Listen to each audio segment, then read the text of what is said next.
Dartmoor prison, isolated from the outside world by walls of granite.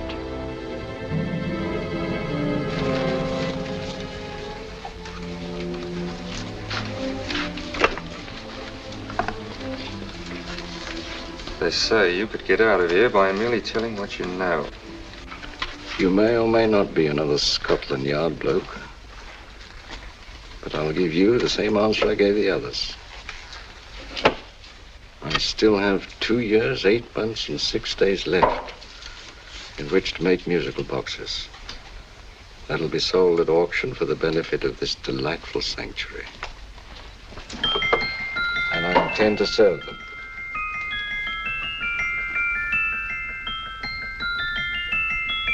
Move along.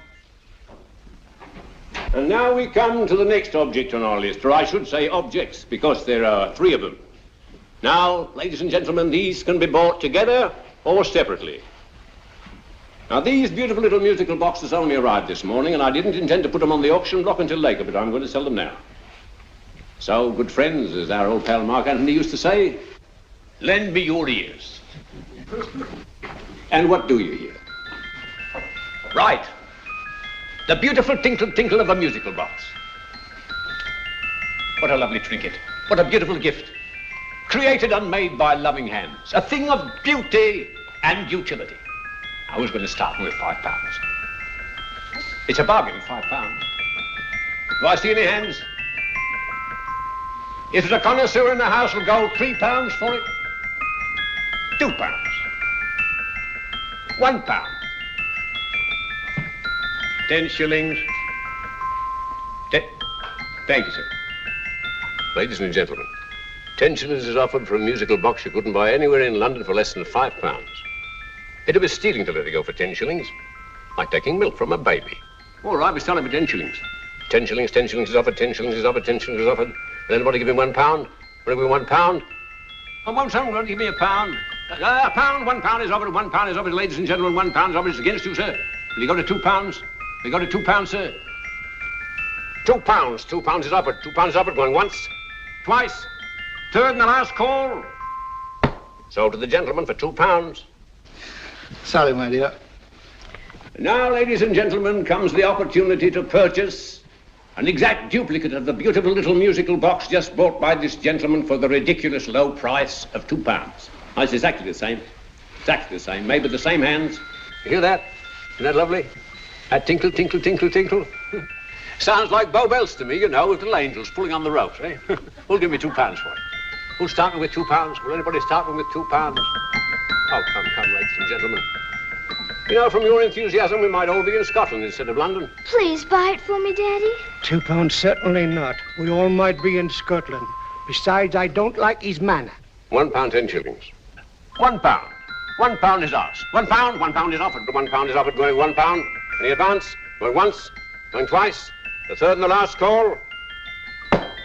Sold to the lady for £1. Smart bidding, my dear. Thank you. We come to the third and last of these beautiful little musical boxes. Exactly the same. Tinkle, tinkle. Isn't that lovely? Ladies and gentlemen, I don't bring you here to gull you and swindle you. This is the exact replica of those 2 I just sold before.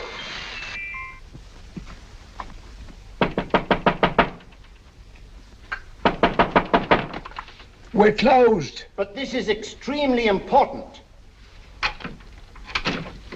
Come in, sir, come in. I'm sorry to disturb you, but I was unfortunately delayed from arriving in time to bid on certain articles which I was rather anxious to obtain. Oh, perhaps they weren't sold, sir. We are carrying several things over.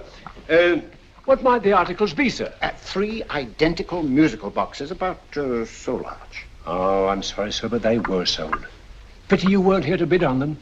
They didn't bring anything like the real value. I'm most anxious to obtain them.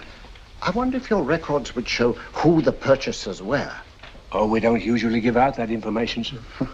For certain, shall we say, sentimental reasons, I'm most anxious to get in touch with the purchasers. I'd be willing to pay, shall we say, £5. Well, for certain sentimental reasons, sir, we'd be very happy to oblige. Alfred, today's sales. The 3 musical boxes. Musical boxes, oh. Ah, here we are. The first purchase for £2 from Mr. Julian Emery, 52 Portman Square. Write this address down, Alfred. Yes, sir. Second didn't leave any name. Well, how unfortunate. I think she's a dealer. You see, they don't like us to know where the things are going. On account of the profits. You say the second purchaser was a woman. Can you give me a description of her? Oh, she was a young woman, fairly tall, slender. She had a light complexion and dark hair, and she was wearing A grey suit, don't you remember? That's right. She probably runs a gift shop. She paid £1. You say she comes here fairly frequently? No, I didn't say so. But she does, sir. Like as not, she'll come in on Thursday. We have sales on Mondays and Thursdays. Ah. And the third box? The third, Mr. William Kilgore, 143B Hampton Way. For 10 shillings. Quite a drop from £2. Mr. Kilgore was a Scotchman. Oh. Thank you. You've been most helpful. Oh, thank you, sir. And any time you're passing, drop in. We always have lovely things for sale. Our card, sir? Thank you. I'll be back Thursday.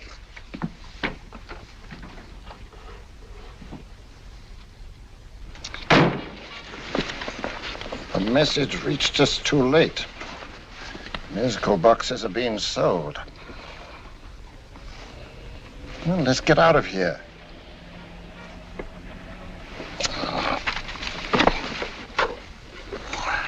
Someday you'll go too far. Reaching for a star, you fool. Yet a fool may touch a star, Colonel Cavanaugh, if he but reach high enough. But not possess it as you would. The musical boxes, they've been sold. What a pity for you, my dear Colonel. Is it my fault that the message reached us only an hour ago? Is it my fault that they were sold? You can't hold me responsible for that. Hope for your sake you're right.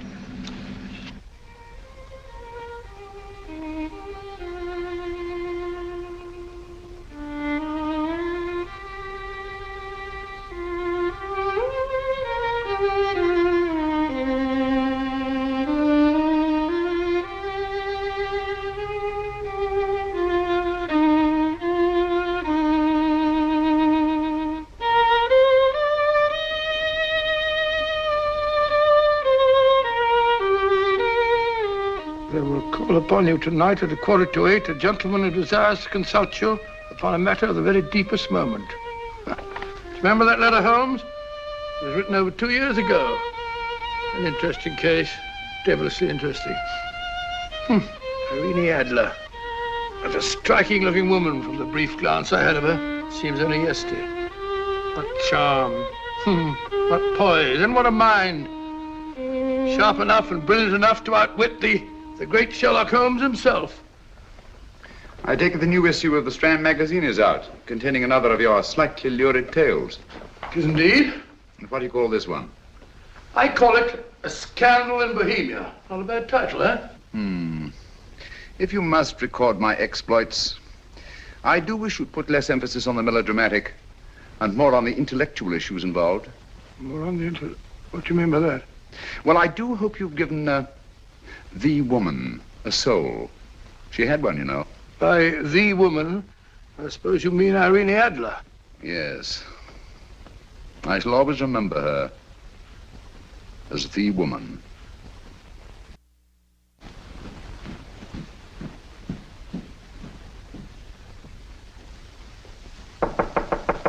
Come in.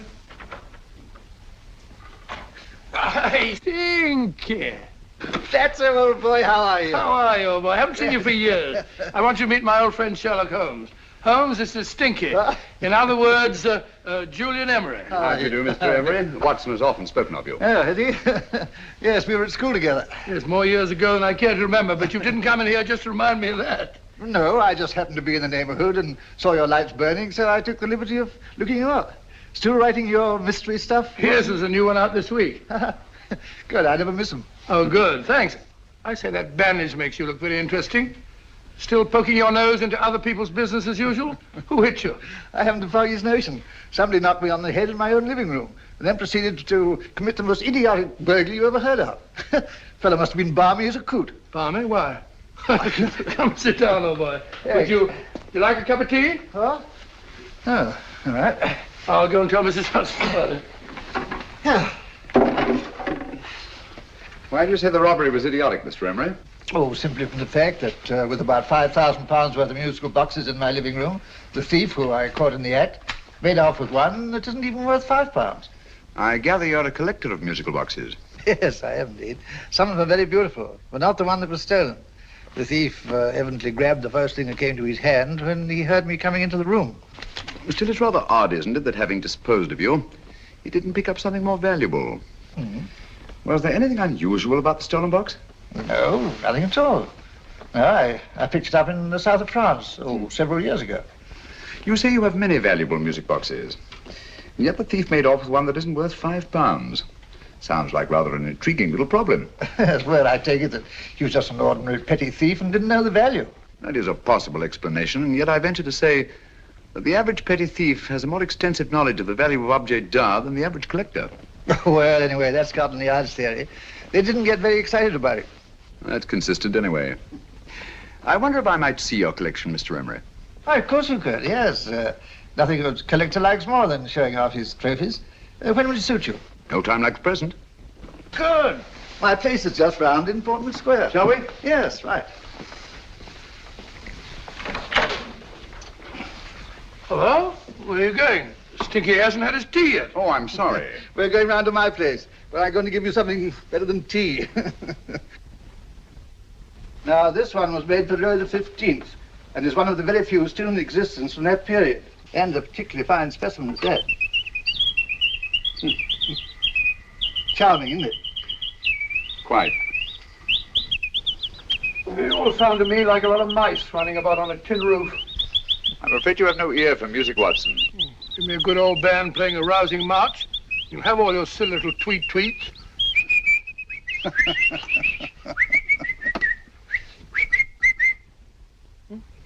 Another one. Excuse me.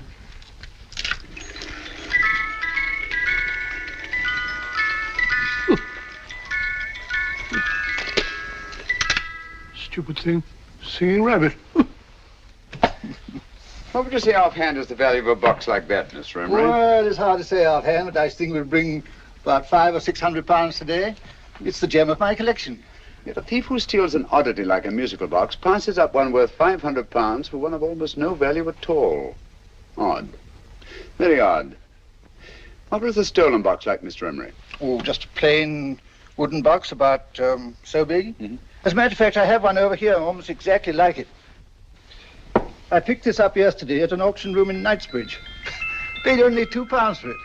Of course, I wouldn't in the ordinary way add one like this to my collection, but the tune intrigued me. I'd never heard it before.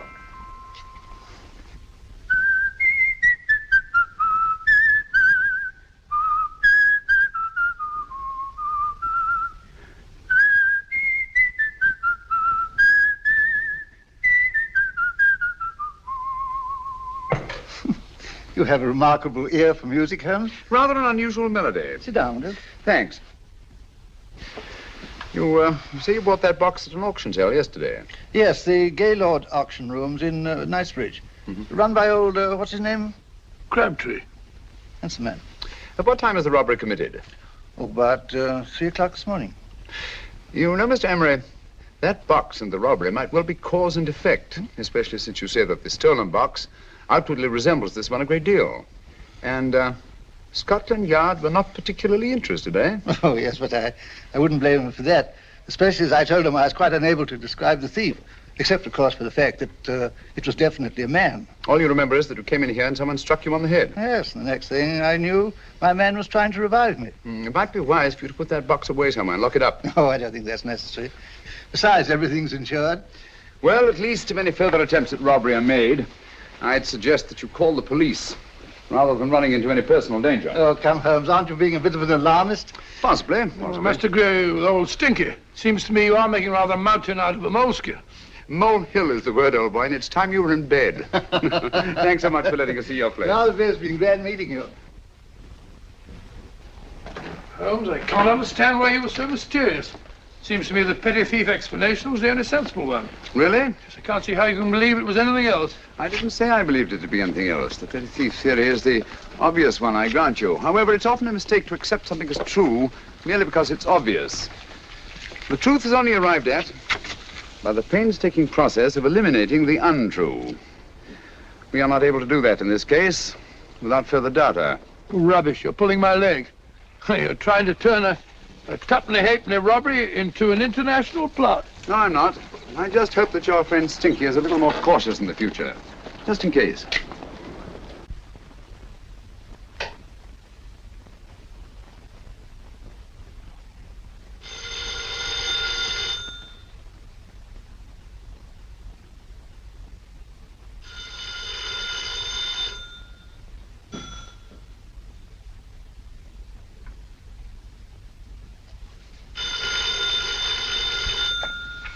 Hello? Yeah? Julian Emery here. Who? Why, of course I remember you, Mrs. Courtney. Yes, you're the one bright spot at that appallingly dull affair of Lady Sanford's. Huh? Of course it isn't too late to come round. Yes, I shall be delighted to give you a drink. I tell you what, come straight up and I'll leave the door unlatched. Right, well, 15 minutes? Good. I shall be counting each moment. No, I mean that, really. Right, goodbye.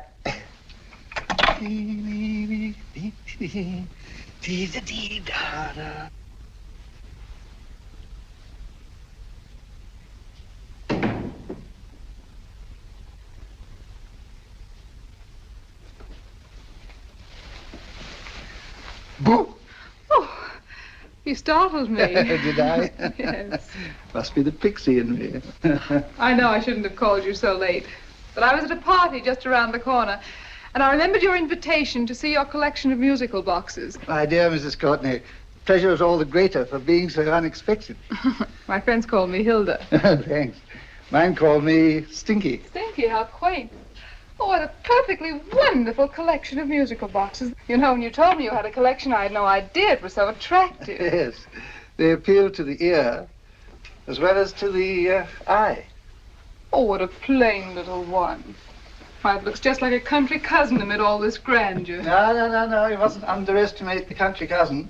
Only last night a burglar broke in here, and with all these to choose from, went off with one very much like it. Really? Yes, I don't mind the loss of the box so much, but I do resent this crack on the skull. But it makes you look so interesting. Oh, do you think so? Uh-huh. It's funny, that's what old Fatso said. Fatso? I mean, Dr. Watson. He was here this evening with a friend, a Mr. Holmes. He's interested in my collection, too. Sherlock Holmes? Yes. Do you know him? I've heard of him. Yes, he seems to think I'm in some sort of danger. What a haunting tune. It takes me right back to my childhood. Really? Do you know, it's odd that you should be interested in that particular musical box. Odd? Why? Because Mr. Holmes is also interested in it. He may have been more interested in the tune than in the box. My dear, yes, that's right. I remember now. He whistled it note for note, having heard it only once. Really? He must be a remarkable man. Bit of an alarmist, if you ask me. Don't you believe in warnings? Of course not. Who'd want a box like that? I would. You're not serious. Oh, but I am. Well, you put me in a very awkward position. I'm a collector, you know. And the collector buys but never sells. But if the price were high enough... The price has nothing to do with it. It's the principle of the thing. Yes, well, we haven't had our drink. No, thanks. I must be getting along. Must you really? I'm afraid so. You're not walking out on me, are you? My reputation. Stinky. I say, you know, you are an attractive woman. Thanks.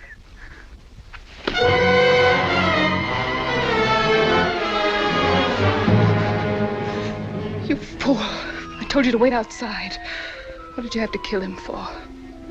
All I had to do was walk out with this. He held you in his arms. Don't touch him. Don't touch anything.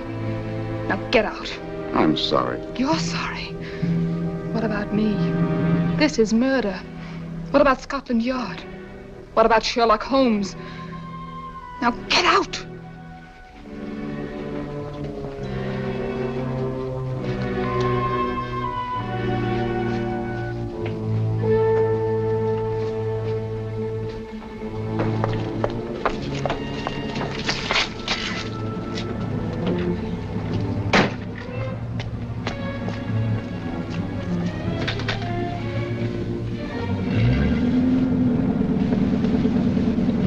you get it? Good. Did you have any trouble with him? Just a matter of murder. Ah, Mr. Holmes. Hopkins. Thanks for coming so promptly. Inspector Lestrade suggested that I call through to you. Mr. Emery was the client of Mr. Holmes, Inspector. Indeed. You didn't mention that when I telephoned you, Mr. Holmes. Well, not exactly a client, Inspector. Sergeant Thompson? He was killed between the hours of 11 and 2 o'clock this morning, Mr. Holmes. Must have been someone he knew, someone of whom he had no suspicion. Poor old Stinky. It's all my fault. I should have prevented this. Well, it's no time to start talking about that now, Doctor. Apparently it's gone. That's the second attempt on the musical box that Emery bought at the auction sale. And this time it was successful. But that box was only worth £2. It was worth a man's life, Watson. I think we'd better pay a visit to Gaylord's auction room and that fellow Crabtree. Inspector, may I suggest that you make a complete search of this flat for a small, plain, musical box about that size? Thank you. Come on, Watson. You say the first box went to Mr. Julian Emery. The second to Mr. Kilgore, 143B Hampton Way. And the third to the unidentified young lady who presumably has a shop and lives near Golders Green. That's right, Mr. Holmes. Isn't it rather strange, Mr. Crabtree, that you should have had 3 identical musical boxes all playing the same tune? Where'd they come from? Dartmoor Prison. Dartmoor? Yeah, we get a regular shipment from there every month. The inmates manufacture them. Well, they make all kinds of things, you know, pipe racks, waste paper baskets, musical boxes. Did you happen to notice if anyone showed any particular interest during the auction in the purchasers of these 3 boxes? Oh, come now, Mr. Crabtree. This is very literally a matter of life and death. Well, since you put it that way, Mr. Holmes, there was a gentleman came in here about an hour after closing time, and he was in an awful state, he was. He gave me £5 to tell him where the boxes had gone to. He said they had a sentimental value for him, sir. Expensive sentiment. Can you describe him? He was tall, distinguished looking, and he had grey hair and a moustache. He was quite a gentleman, sir. What was his reaction when you were unable to supply him with the address of the young lady who owned the shop? I told him the young lady usually come back on Thursday. He said he'd come back on Thursday. Now, that's tomorrow. Thank you, Mr. Crabtree. You've been very helpful. Thank you. Come along, Watson. Where are we going now, Holmes? To the home of Mr. Kilgore, the man who bought the 3rd box.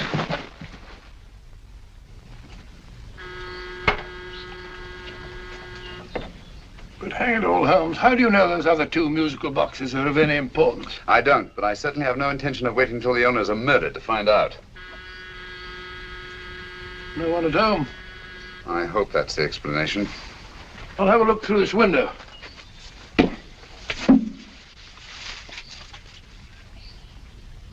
Doesn't seem to be anyone there. The whole place seems deserted as far as I can see. Yes. Mr. and Mrs. Kilgore at home? No. When do you expect them? Oh, in an hour or so. There's no use your hanging about. They don't buy nothing from peddlers. Peddlers? My good woman, this is Mr. Sherlock Holmes. Sherlock Holmes? Oh, go on. Do you mind if we come in and wait? My business is rather urgent. Well, I've got to go out and do my shopping. And I don't know as Mrs. Kilgore like any strangers nosing about. Quite all right, I assure you. Well, I've got to be off. You two wait in the parlour. And no smoking either. Mrs. Kilgore says it smells up the house. Funny old girl, Holmes.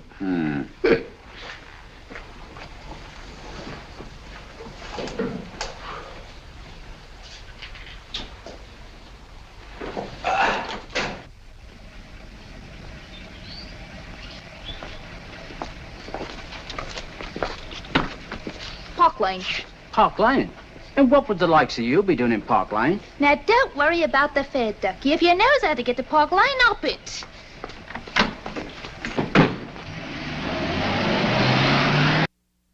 You know, Holmes, I've been thinking.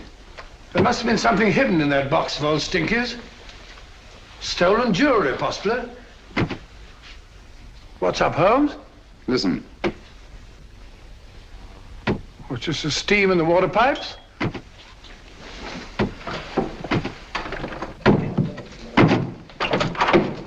Watson! Great Scott! Come on, Holmes. Get on the chair here. It's all right, my dear. There. Now, don't worry. It's all over. There you are, dear. Don't cry anymore. She tied me up and shut me in the cupboard. I know. She won't come back. Did you show her your new musical box? Yes, she said she wanted to hear it play, and as soon as I showed it to her, she grabbed hold of me. I know. Now, don't worry. We'll buy you a new musical box. Yes, my dear, the best one in London. Watson. Oh, what a fool I've been. What do you mean, Holmes? She took the musical box out of this house in that market basket, right under our very noses. Why could the Kilgore charwoman want to take the music box? She isn't the Kilgore charwoman. She's a consummate actress. An extremely clever, unscrupulous woman who will stop at nothing. Take care of the child, will you, Wolfella, till our parents get back. Explain everything to them. Of course I will. But, Holmes, where are you going? Somewhere, somehow, I must get to the young lady who bought that third musical box before our opponents find her. I only hope that I won't be too late. Oh, no. No, darling, you mustn't cry anymore. Now, cheer up. Would you like to hear old Uncle make a noise like a duck?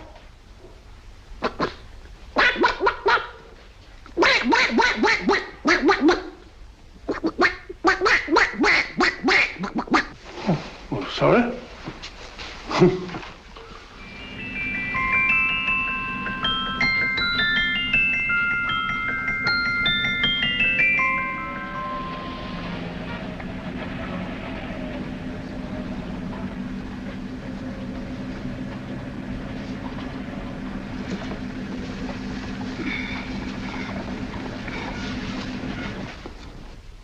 And now, ladies and gentlemen, how much am I offered for this beautiful lace Dresden china figurine?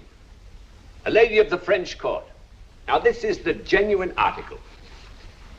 What a beautiful ornament for your mantelpiece. Or you could use it as a centerpiece on the dining room table. Now, will somebody start me for £10? Will somebody start me for £10? £8? £7? All right, £5 is offered, £5 is offered, £5 is offered, £5.10, £5.15, £5.15.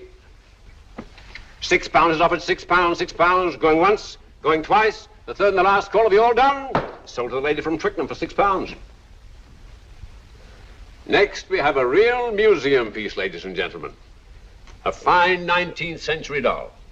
The costume an exact replica of the holiday clothes worn by the Hungarian peasant women. Now, ladies and gentlemen, an article like this would cost you from £15 to £20 in a West End shop. I'm not going to ask for anything like that. Who'll give me £2 for it?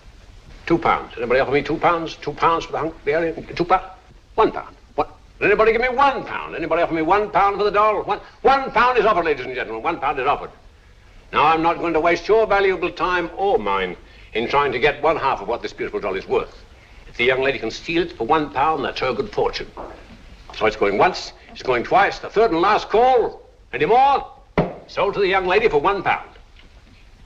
And now, ladies and gentlemen, may I draw your attention to something which may be a great surprise to you, worthy of any collection. The only other one like it is in the British Museum. It's a Ming vase of the 7th dynasty. This vase lay in a large collection somewhere outside Rome for over 2 centuries, I understand. It was discovered there by the noted antiquarian, Sir Andrew Coppleston. Now, some of you may remember Sir Andrew Coppleston. Besides being a noted traveller and antiquarian, he's also a gentleman rider.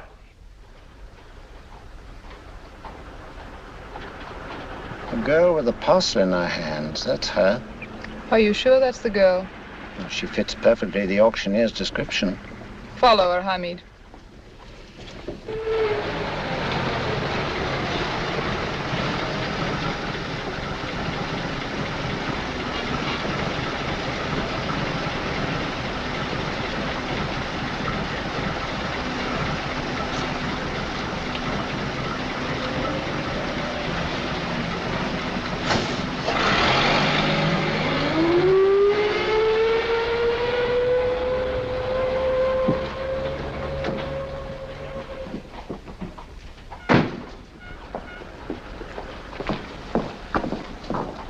It's lovely, dear. And only £1. We can get at least 3 for it. Easily. I'll go make some tea. I could do with a cup. Right. Good afternoon. Good afternoon. I'm looking for a birthday gift for a 7-year-old girl. What would you suggest? We have some lovely dolls. Now, this Hungarian I think peasant- she has enough dolls already. Books are always welcome. Well, I'm looking for something a little different. Well, that's rather cute. What is it? Oh, that's a musical box. Children always love them. And this is an exceptionally nice one. It plays many tunes.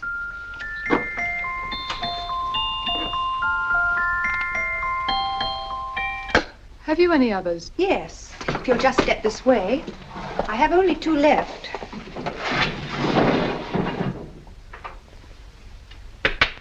How nice.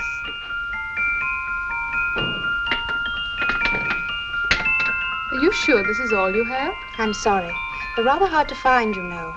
That's our entire allotment. I did have one other, but I sold it earlier this afternoon. But it was only a plain wooden one. It wouldn't have been a very nice gift for a child. Really? Do you happen to know who the purchaser was? Why, yes. He left his card, just in case anyone should inquire for him.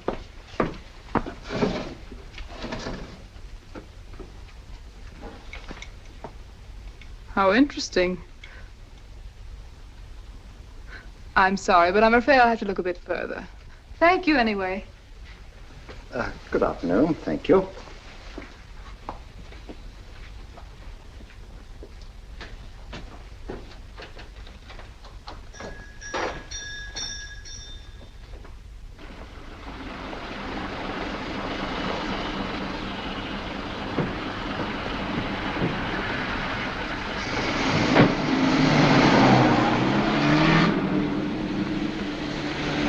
Heavy!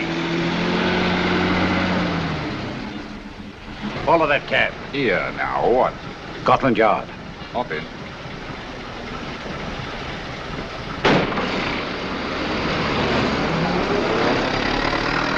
Sherlock Holmes. I might have known. We thought we were the hunters, instead of which we're the hunted. We've been fools. We played right into his hands. Of course. He's had us followed. Don't look. The man in front of the toy shop. Hamid, turn sharp right at the next corner and again at the next.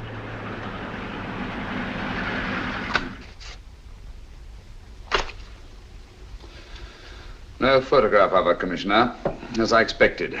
She's not a known criminal. But how do you expect to know if you do find her? After all, she was disguised as a charwoman. Don't worry, old fellow. If I ever see her again, I'll recognize her. Well, it won't be long till we know who they are and from where they operate. Who's covering them?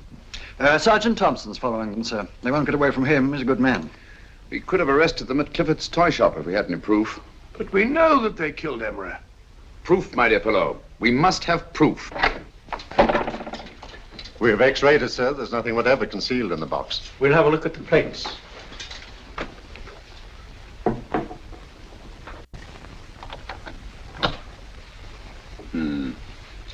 There must be some clue. And it's probably so obvious that we've all overlooked it. Seems to me we're up against a bunch of lunatics. Not lunatics, my dear fellow. Extremely astute, cold-blooded murderers. What can these little musical boxes have in them that's so important? Don't forget they were made in Dartmoor prison. You can smuggle stuff into prison, but not out. Do you want us to break the box apart, sir, to see if there's anything the X-ray hasn't caught? No, not yet. Do you mind if I take it? Certainly. Thanks.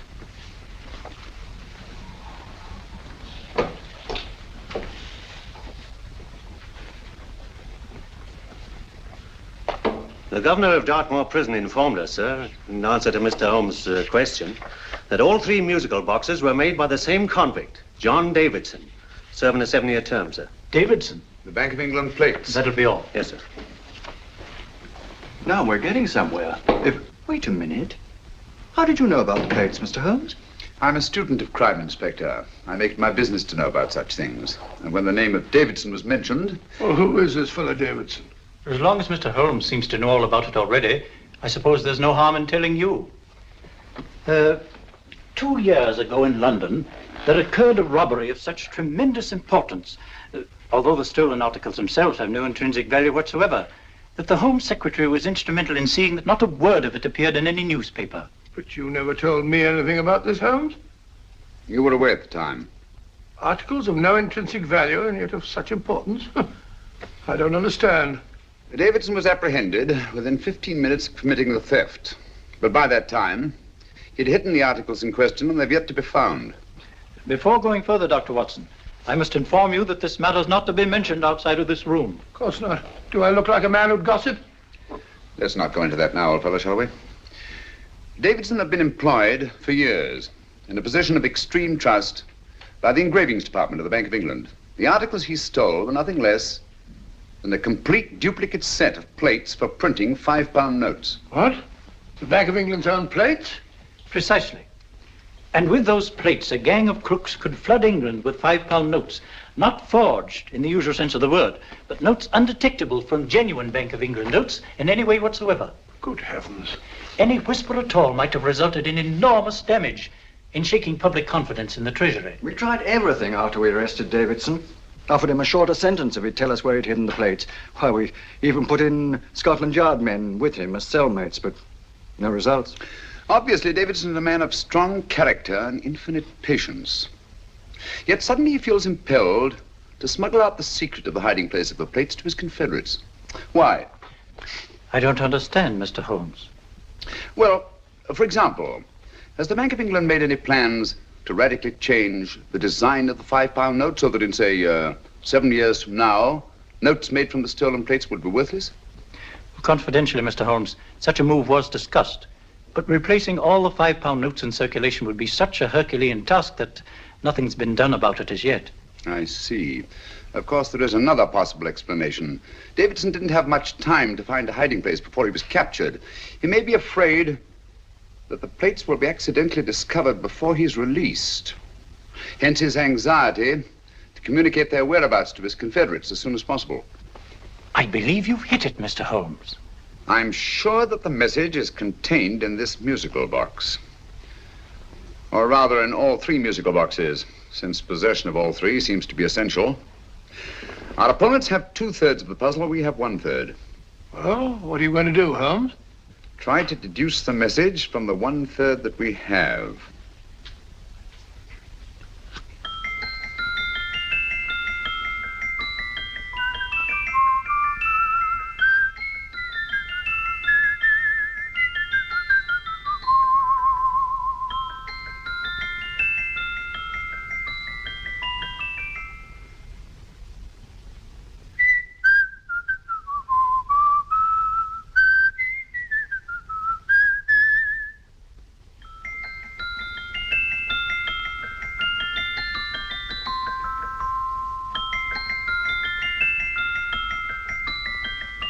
It's the same tune as the one played by Emery's musical box.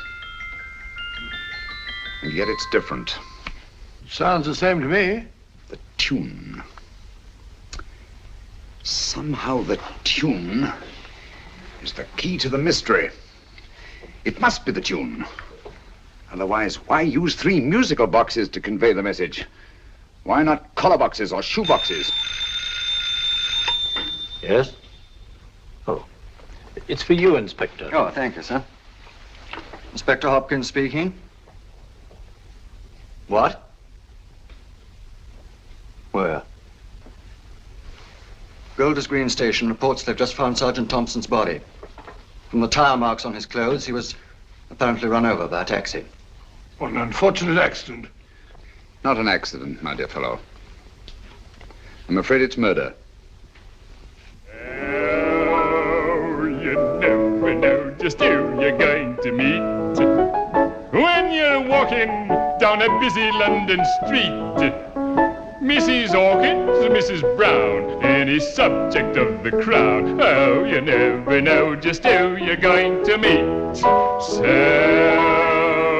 you better hold your topper in your hand, just in case you meet a lady on the Strand. Girls will think you're kind of sweet, and your day will be complete. Oh, you never know just who you're going to meet. Now, a gentleman is judged by his appearance. Yes, a gentleman is judged by how he talks. Now, he's much better off when he's acting like a toff, especially if he's taking him a walk. What on earth is this outlandish place? A rendezvous for actors. Actors? Buskers, old boy. You've seen them 1,000 times. Actors who entertain the queues, waiting outside theaters. You never know just who you're going to meet when you're walking down a busy London street. So you better wear your best, velvet ties to look your best, 'cause you never know just who you're going to meet. So you better keep your manners right in view, just in case a lie gives a how'd you do. Keep your trousers in a pleat, shine your shoes and keep them neat, 'cause you never know just who you're going to meet. Blimey. Mr. Holmes. How are you, Joe? Never met him. And yourself? Fine, thank you. I want you to meet a friend of mine, Dr. Watson, Joe's sister. Oh, well, any friend of Mr. Holmes is a friend of mine. Hi, Joe. He did me a good turn once that I'll never forget. Yes, I cleared Joe of a most unpleasant charge. Murder, no less. Oh, really? By proving to the satisfaction of the police that he was busy at the time blowing open someone's safe. That's right, Governor. Good gracious me. Joe, now you can help me. Come on, buzz off, buzz off. Come on, up it, up it. Can't a gentleman have some peace and quiet around here? And you too. There you are, Mr. Holmes. Now we can have some peace and quiet around here. Thank you, Joe. There's £5 in this for you.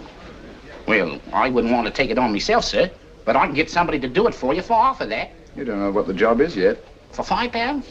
Murder, ain't it? What? No, Joe, not murder, just music. I want you to identify a song for me. Oh, there ain't a song that's been written that I don't know. That's why I came to you. Of course, the violin is more my instrument, but, oh, well, here we go. Now listen to this, Joe.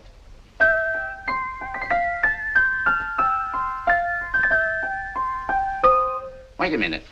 You're playing that wrong. That should be E natural, not E flat. You know the song? Oh, yes. It's an old Australian song called, The Swag Man. But you're playing it all wrong. That's what I hoped you'd say. Now listen again, Joe.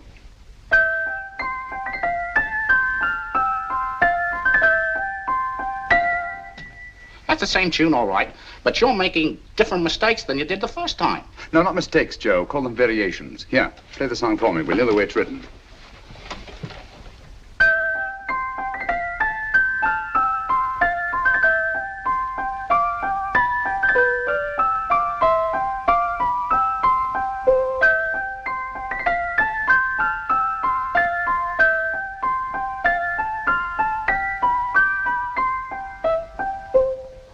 There you are. Thank you, Joe. What's it mean, Holmes? Are you onto something? Perhaps. I don't know yet. It's probably a code of some sort. Joe, could you write the song down for me? The way it was originally written? Oh, sure, Mr. Holmes. But it'll take a few minutes. Mm-hmm. Here, Mabel. Pale ale.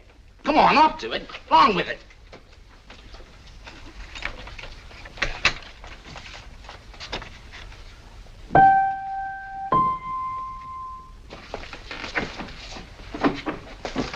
Well, obviously it isn't the lyrics. No combination of those words made any sense at all. The variations in the way Emery's musical box played the tune are different from the variations in the one we have. You sure? Quite.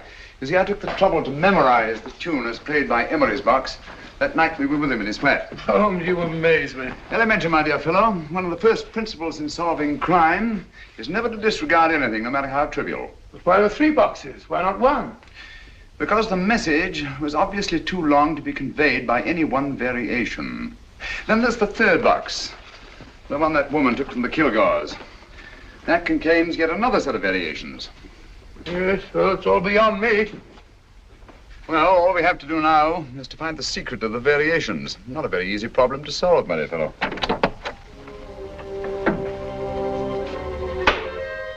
Hello. What's up? We've had company.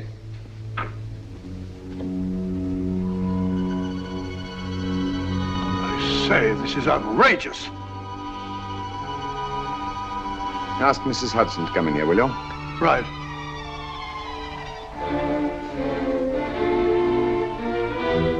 Hudson? Yes? Oh, there you are. Will you come up here at once, please? Oh, coming, sir.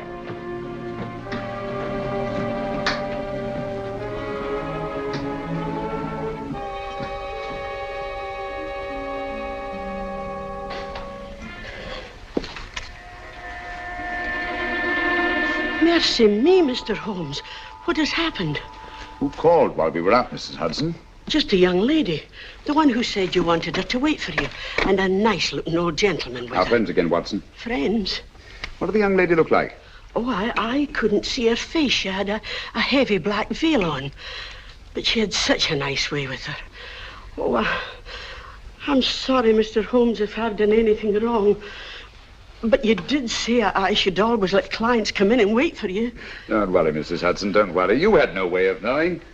It's quite all right, quite all right. Now, don't worry, Mrs. Hudson. Don't worry. Well, where on earth's the musical box? They didn't get it. Didn't get it? Where is it? It's in your hand. Huh? In that biscuit jar. Take the biscuits off the top. Now put your hand inside, and you'll find the music box. Well done, Holmes. Well done. Amazing.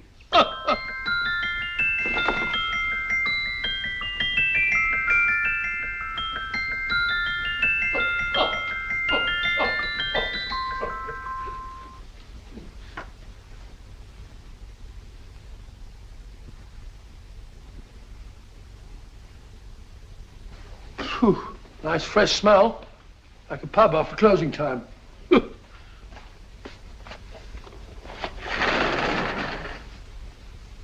I say, Holmes, What? it's morning. Allow me to congratulate you on a brilliant bit of deduction.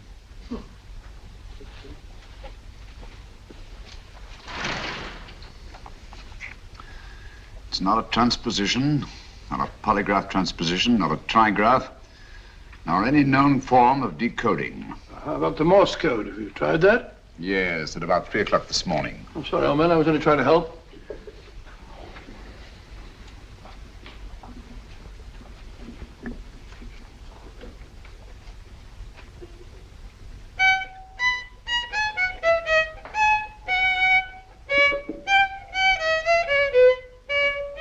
Oh, do me a favor. Not again. Must have heard that thing 1,000 times. Kept me awake all night.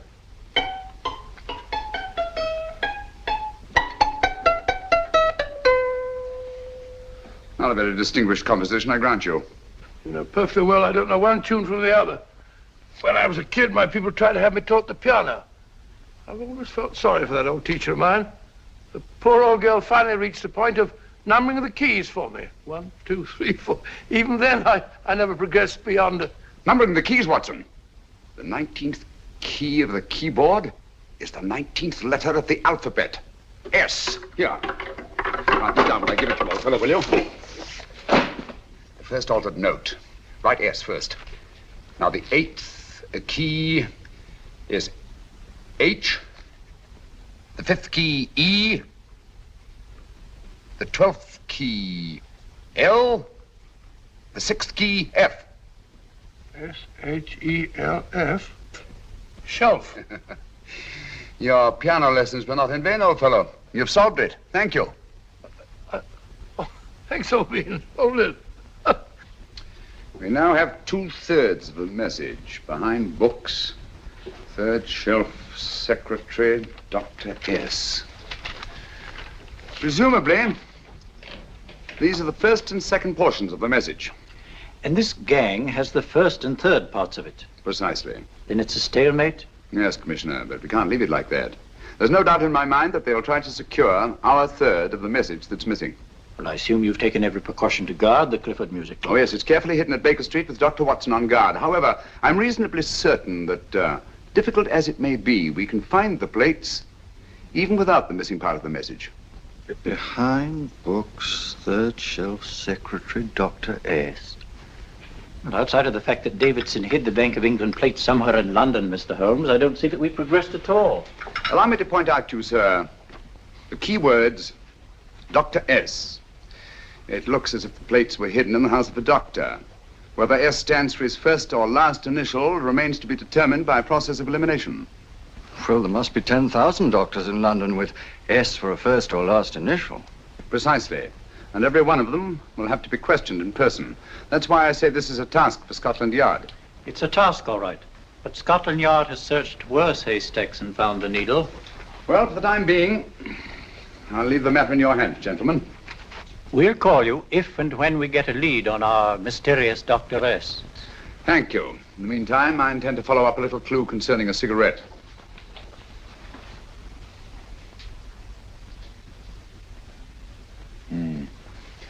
You're certain of the identification of the tobacco? Absolutely. I have made up this special blend for only 3 customers. It is almost pure Egyptian, with admixture of latakia for added body, and a pinch of perique. Merely a whisper, as one might say, for elusive fragrance. Yes. And the 3 customers? Major Wilson in Bombay, India. Mrs. Catherine Leamington Smith in Ireland. Yes, and the 3rd? Mrs. Hilda Courtney of Park Mansions, Bryanston Square. Thank you. Thank you very much. You've been most helpful. It is a pleasure to have been of service, Mr. Holmes.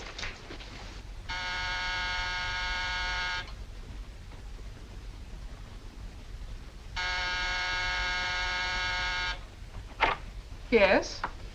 Mrs. Courtney? Yes. My name is Sherlock Holmes. Oh, do come in. Thank you. I've heard of you, of course, Mr. Holmes. I believe we have a mutual friend in Sir Edward Brookdale. He's spoken to me of you quite often. Indeed. And to what good fortune am I indebted for this visit? I think you know Mrs. Courtney. Well, I did get a summons for speeding last week. But outside of that, I don't think I'm of any interest to the police. Oh, come now, Mrs. Courtney. You seem to forget that you and I have met before. I'm sorry. I'm sure I would have remembered meeting the great Sherlock Holmes. Please sit down. Thank you. You say we met before. Yes. At the home of Mr. and Mrs. Kilgore, 143B Hampton Road. Kilgore? I don't think I know anyone of that name. Well, I didn't say you knew them. As a matter of fact, you called on them when they were out. I don't understand, Mr. Holmes. Really? And you were dressed rather differently. Indeed. Cigarette? Thank you.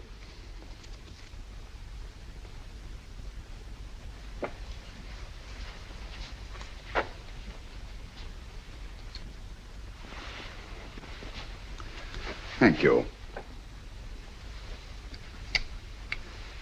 You know, Mrs. Courtney, people generally forget, in assuming a disguise, that the shape of the ear is an almost infallible means of recognition and identification to the trained eye.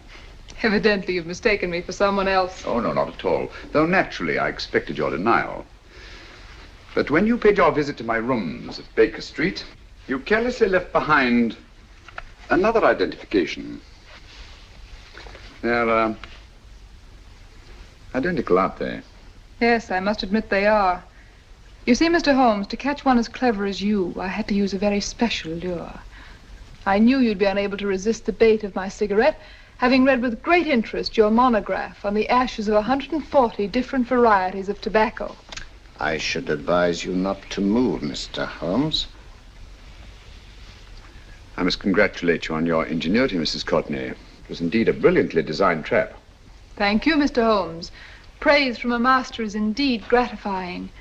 I shall always cherish the memory of your flattering words. Memory? Precisely. I'm afraid these gentlemen have a most regrettable task to perform.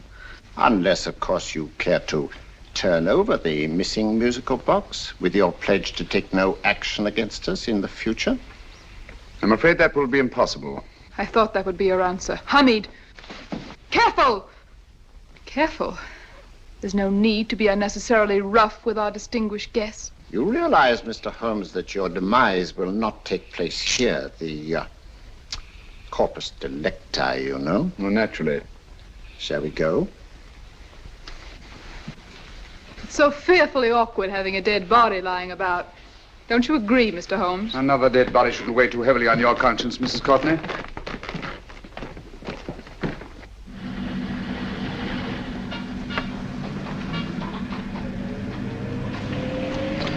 You mind if I have a cigarette?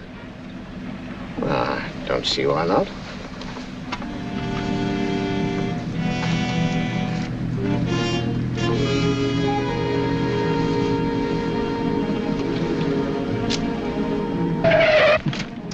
Be careful, Hamid. It's the brakes, they bind. Thank you, Colonel Kavanagh.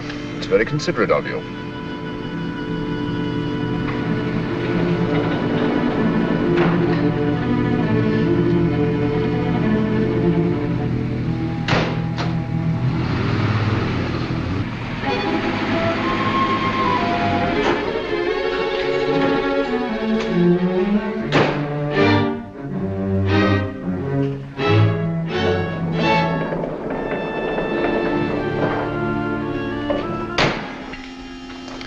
You'll be happy to know, Mr. Holmes, that your death will be a painless one. Hamid, attach this to the motor of the taxi. That little attachment, my dear Mr. Holmes, contains the deadly fluid known as monosulfide. The Germans use it with gratifying results in removing their undesirables.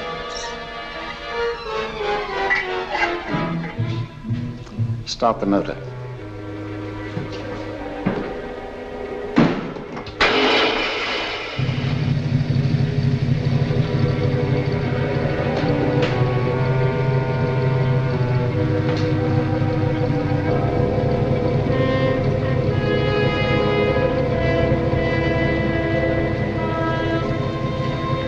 Tape his mouth.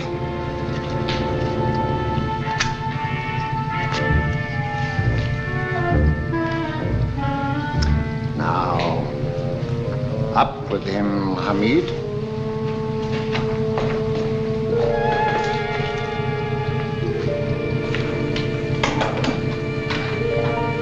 You find yourself like Muhammad's coffin, Mr. Holmes, suspended between heaven and earth. Plenty of fuel in the tank? Good. It would be too bad to have anything go wrong through so simple an oversight.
Good afternoon. Mr. Sherlock Holmes? No, I'm Dr. Watson. Oh, of course, Dr. Watson. How stupid of me. Oh, that's all. This is stupid of me.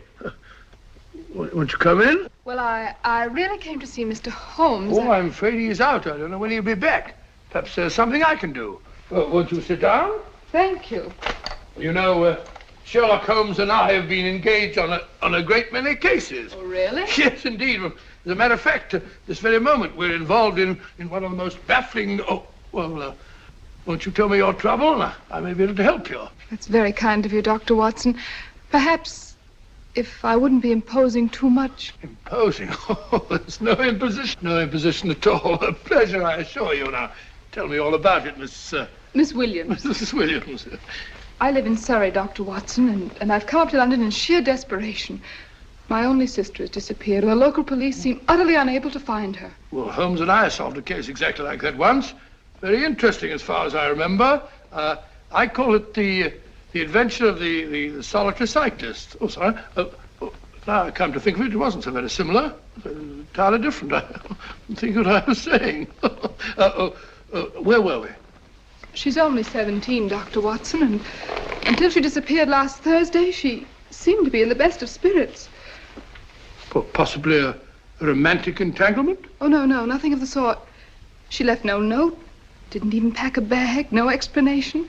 She just started to walk to the village from our house in broad daylight and simply vanished from the face of the earth. Oh, there.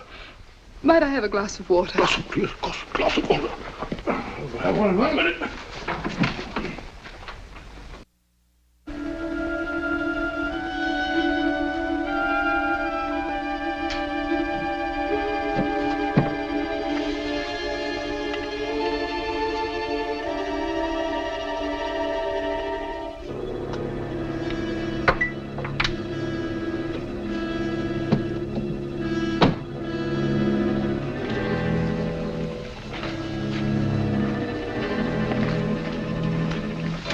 There you are, my dear. Thank you, Dr. Watson. No, you're not to cry anymore. You must pull yourself together. I feel much better already knowing that you're going to help me. Oh, Dr. Watson, look! Good heavens! Get through the fire brigade, quickly! Haven't you a fire extinguisher? By George, we have in the kitchen.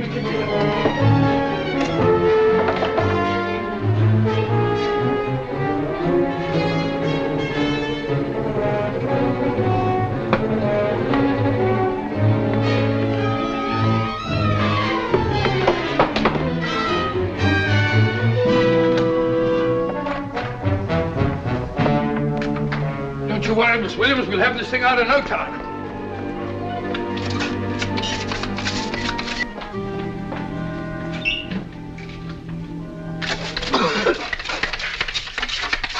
That's got it. It's a mare. Well, you see, there was no need for the fire brigade after all. I hope you weren't too frightened, Miss Williams. Oh, gone. That's the trouble with women. They always lose their heads in an emergency. Well...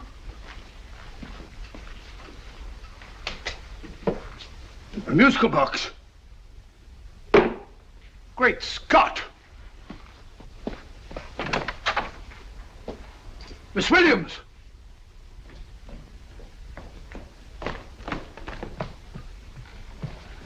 Well? Good. And Holmes? By now, Mr. Holmes has no doubt exchanged his violin for a harp. Always assuming that heaven is his destination. Yeah. And now that we have the missing musical box.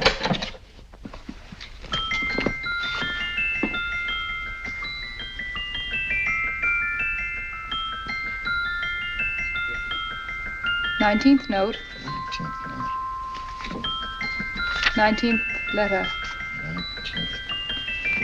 Yes. He hasn't been there, you say? Holmes, where on earth have you been? I've been trying to get you at the club, at Scotland Yard, all over London. You were looking for me in the wrong places. Holmes, terrible things happened. I've been duped. That woman, she made a complete fool of me. Well, what do you mean? Well, she came here, let off a smoke bomb. I thought the whole place was on fire, and my first thought was to save the musical box. No need to say any more. She has the box. Yes. Don't blame yourself too much, old fellow. She's an extremely clever antagonist. Smoke bomb, you said? Well, you can console yourself with the thought that your charming friend is at least a reader of yours. What do you mean? If I remember correctly, you wrote about my little experiment with smoke and the cry of fire in a story you entitled A Scandal in Bohemia, which has just appeared in the Strand magazine. All right, old boy. Don't rub it in. Well, it may cheer you up to know that you made a fool of me, too. That cigarette stub was planted here for one express purpose. You're going to bandaging around this place. Bandaging? What's the matter, Holmes? You hurt? Explanations will have to wait until later. At the moment, we're faced with a problem which I fear is insurmountable. Come over here, old boy, will you? Right. Our opponents are in possession of all three parts of the code. And here are we, while the Bank of England plates pass into their possession. Cheer up, old fellow, cheer up. As Dr. Samuel Johnson once said, there's no problem the mind of man can set that the mind of man cannot solve. What's that, old fellow? I was just quoting Dr. Samuel Johnson. He said there is Thank you, Watson. Thank you. Leaving the front reception room, we come into the main hall, where Dr. Johnson was in the habit of passing through to have his meager meals in the dining room opposite, in company with his friend and biographer, James Boswell. We will now pass up the stairway, which remains in its natural wood finish, just as it was when the good doctor was here. The framed etching on the wall is believed to have been presented to Dr. Johnson by the distinguished painter, Sir Joshua Reynolds. I've been told here that that picture was given in by Mrs. Thrale, and it's definitely not a Reynolds. Is that important, my dear? Oh, I'm sorry. This way, ladies and gentlemen, please, this way. Move along, children, move along. The secretary's not on this floor. Patience, Hamid. I have a feeling My that... dear Colonel, with Sherlock Holmes out of the way, what could go wrong?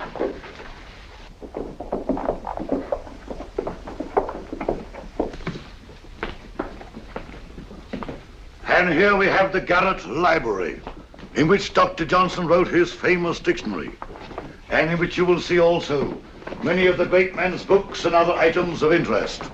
Step forward, ladies and gentlemen, please, step forward. Standing in the corner is the secretary, which contains many of the original works by the literary genius. On this table, Dr. Johnson's cat, Hodge, used to sleep while his master worked. A strange thing about this cat, ladies and gentlemen, was its love of oysters.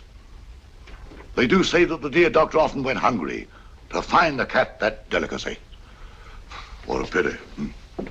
Now we will visit the grey room, which is immediately below us, in which you will see the very bed in which Dr. Johnson died. What did he die of? Gout. Just gout. This way, ladies and gentlemen. Mind the steps, please.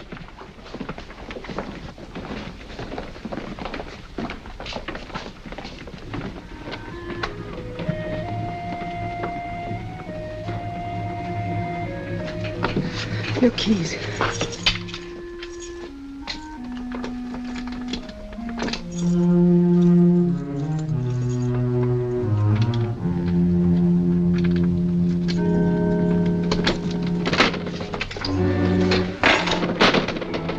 Third shelf up.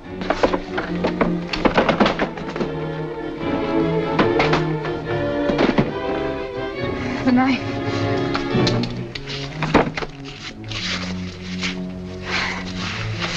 Gentlemen, the Bank of England plates.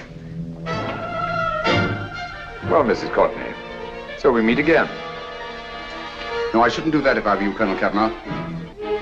I must congratulate you, Mr. Holmes. You're far more clever than I thought.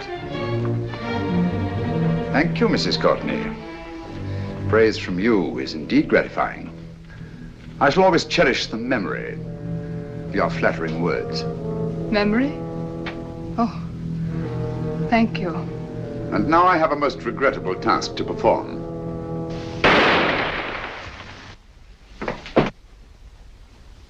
Holmes! Coming, Holmes! Holmes, you all right? Perfectly, thank you, old fellow, but I think this gentleman on the floor requires some medical attention. We must see that he looks his best, you know, when he's hanged. Take them in charge.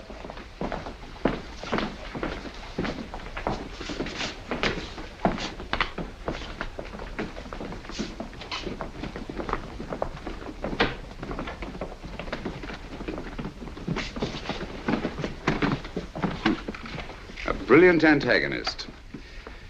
It's a pity her talents were so misdirected. Will you see that these plates are returned to the Bank of England, Inspector? I still don't understand how you solved it, Mr. Holmes. It's entirely due to Dr. Watson. He gave me the clue when he mentioned Dr. Samuel Johnson. Well, congratulations, Doctor. Oh, thank you, Inspector. I don't think I'd have done it entirely without Mr. Holmes's help, you know.